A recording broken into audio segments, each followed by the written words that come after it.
Cette année, on a fait plein d'expériences ensemble. On a fait nos propres tisanes et épices maison. On a également fait notre propre vinaigre maison. On a aussi fait un récupérateur d'eau de pluie parfaitement autonome qui fonctionne aussi bien pour les gens vivant en appartement. On a aussi fait une jardinière en permaculture hyper productive. Et actuellement, on est en train de fabriquer notre propre terreau maison. Dans cette vidéo, on va voir 5 expériences en autonomie. On va voir les réussites et aussi les échecs. Allez, c'est parti.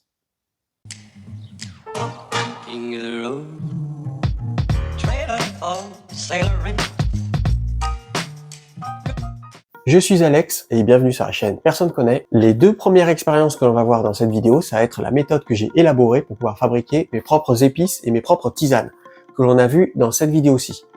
Alors dans cette vidéo, grosso modo, ce que j'expliquais, c'est que je ramassais des plantes aromatiques, je les attachais en bouquet avec une ficelle. Alors certaines plantes aromatiques, elles sont issues de la cueillette, et d'autres, ce sont des plantes aromatiques que je fais pousser dans mon potager.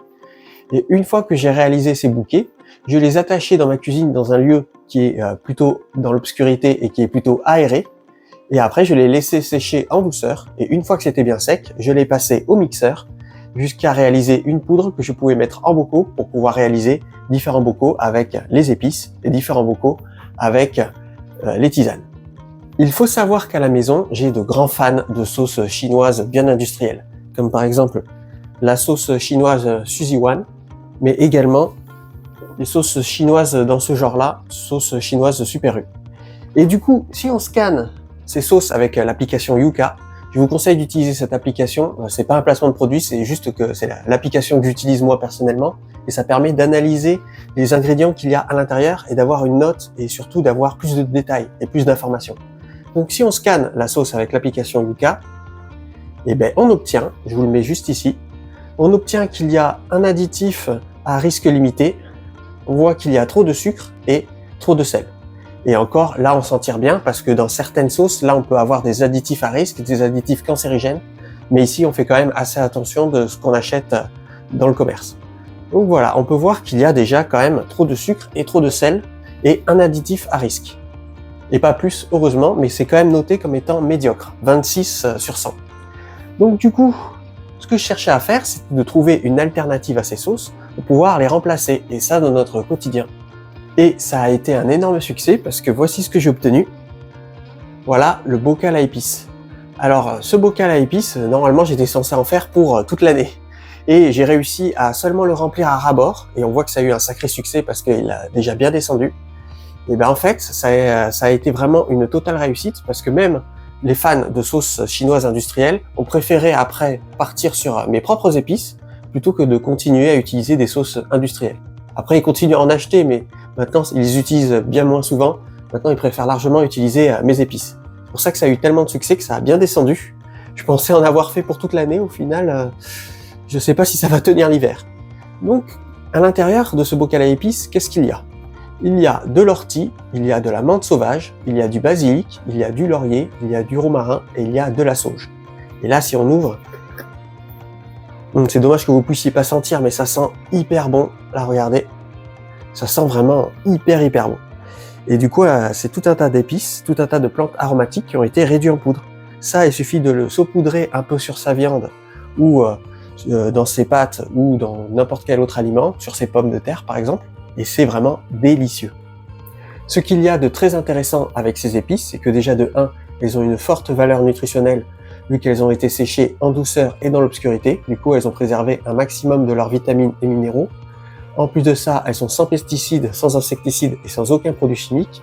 Mais de surcroît, toutes les plantes qu'il y a à l'intérieur ont toutes de fortes propriétés médicinales et permettent de soigner une bonne partie des affections qu'on peut avoir dans notre quotidien. Et pour finir, bien sûr, c'est gratuit, c'est ultra simple à faire et la plupart des plantes viennent de la cueillette sauvage, donc même toi qui regardes la vidéo, tu peux faire ton propre bocal à épices comme celui-là. Dans cette même vidéo-ci, j'avais expliqué que j'utilisais le même procédé pour faire mes épices, mais également pour pouvoir faire mes tisanes et infusions. Car en fait, à la maison, on est de grands consommateurs de tisanes, on aime bien en boire une le soir avant de dormir, ça permet de se réchauffer, c'est assez réconfortant, et en plus ça aide à digérer et à dormir. Du coup, on était plutôt consommateurs de tisanes en sachet, comme celle-ci. Bon là, c'est du thé, mais d'habitude, on utilise également des tisanes en sachet. Et le problème de ces tisanes en sachet-là, c'est qu'à l'intérieur, il y a des microplastiques et tout un tas de polluants malgré que ça soit du bio, il peut même y avoir des pesticides. Je vous mets d'ailleurs ici un rappel consommation, comme quoi des tisanes bio ont été rappelées par la consommation française car elles étaient empoisonnées aux pesticides. Pour vous dire, on ne peut plus faire confiance à personne. Donc du coup, pour remplacer ce type de produit, hop, j'ai fabriqué mes propres tisanes et infusions. Donc voilà, là ici c'est tout ce que j'ai réussi à fabriquer. Bon, il y en avait plus, mais on l'a bien consommé. C'était rempli comme tout à l'heure à ras-bord. Alors là, ce que j'ai fait, c'est que au lieu de broyer finement, j'ai broyé un peu moins finement.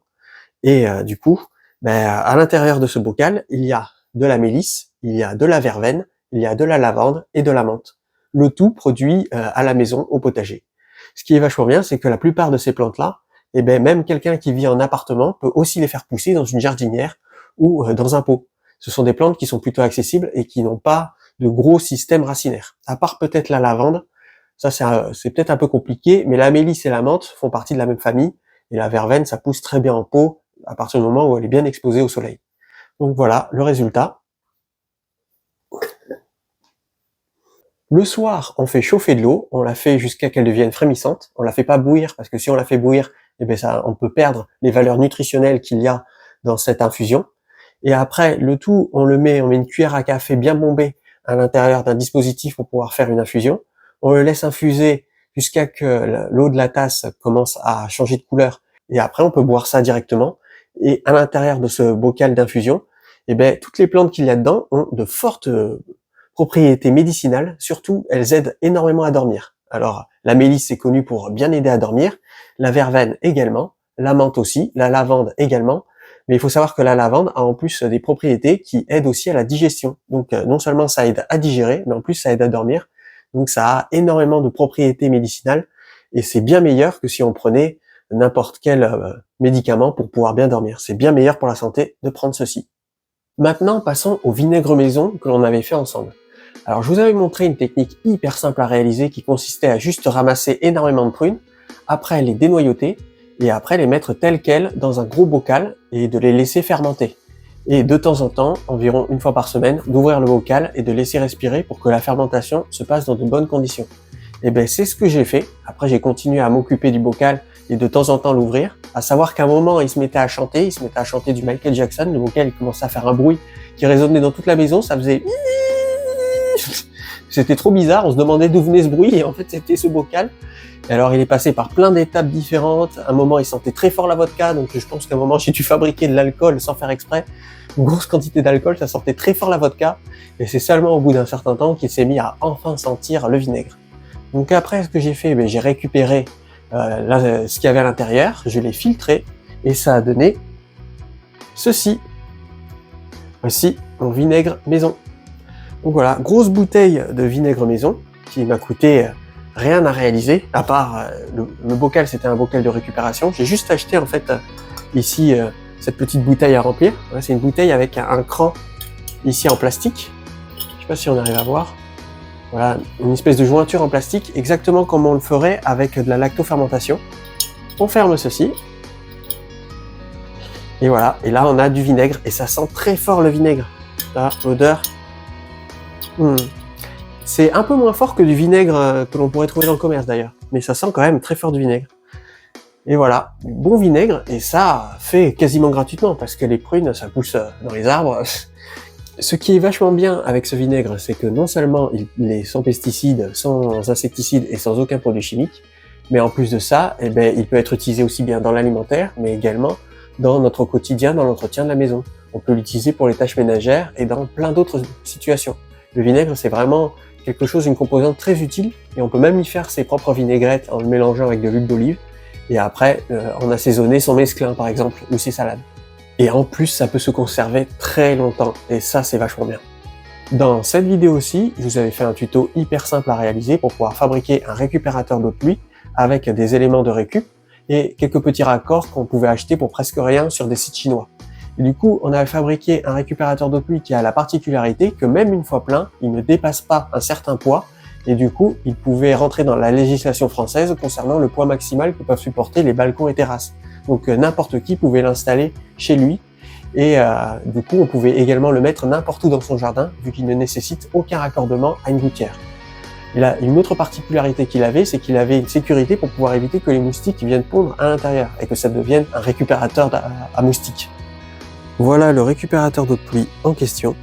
Il m'est très utile pour pouvoir nettoyer mes crocs de jardinage qui sont remplis de terre. Il m'est également très utile pour pouvoir remplir mes arrosoirs, pour pouvoir après arroser à différents endroits sans avoir en fait à me déplacer jusqu'aux grosses cuves de récupération d'eau de pluie. Et très utile aussi pour me laver les mains et pour laver les outils. D'ailleurs, pour me laver les mains, j'ai rajouté ceci, une petite coupole en terre cuite pour pouvoir récupérer l'eau après. Comme ça évite après d'en mettre partout au sol. Et voilà, ça fonctionne hyper bien.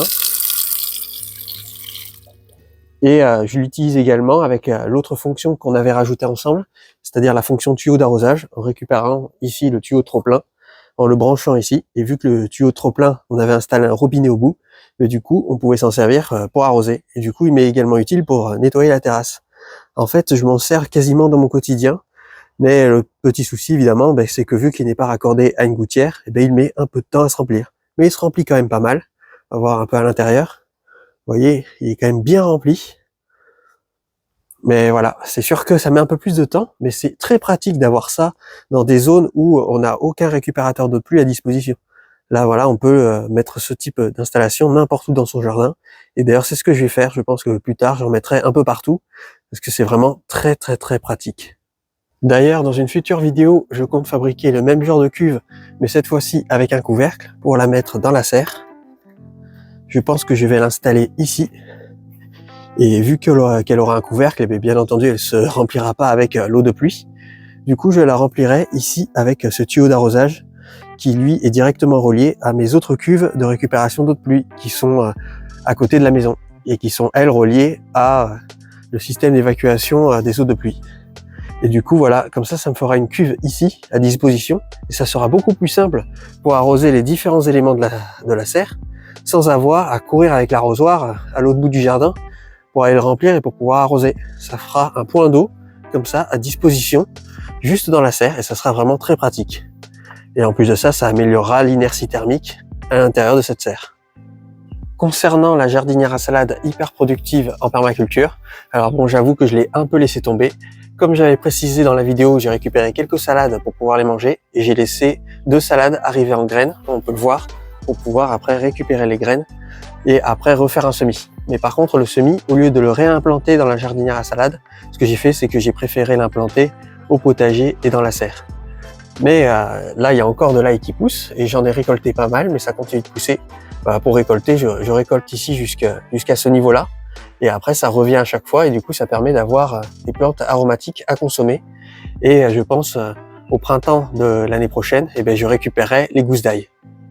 Grâce au paillage, il y a très peu de mauvaises herbes, comme on peut le constater. Et le compostage de surface que l'on avait fait dans la vidéo, il a totalement disparu. Là, tout a disparu. Il reste plus que de la très bonne terre. Là, c'est vraiment très noir. Je vais essayer de creuser un peu en profondeur pour qu'on voie. Ouais. Ah, c'est de la bonne terre bien noire. Il me resterait plus qu'à refaire un semis de salade et après les réimplanter dans la jardinière à salade pour la relancer et manger de la salade cet hiver.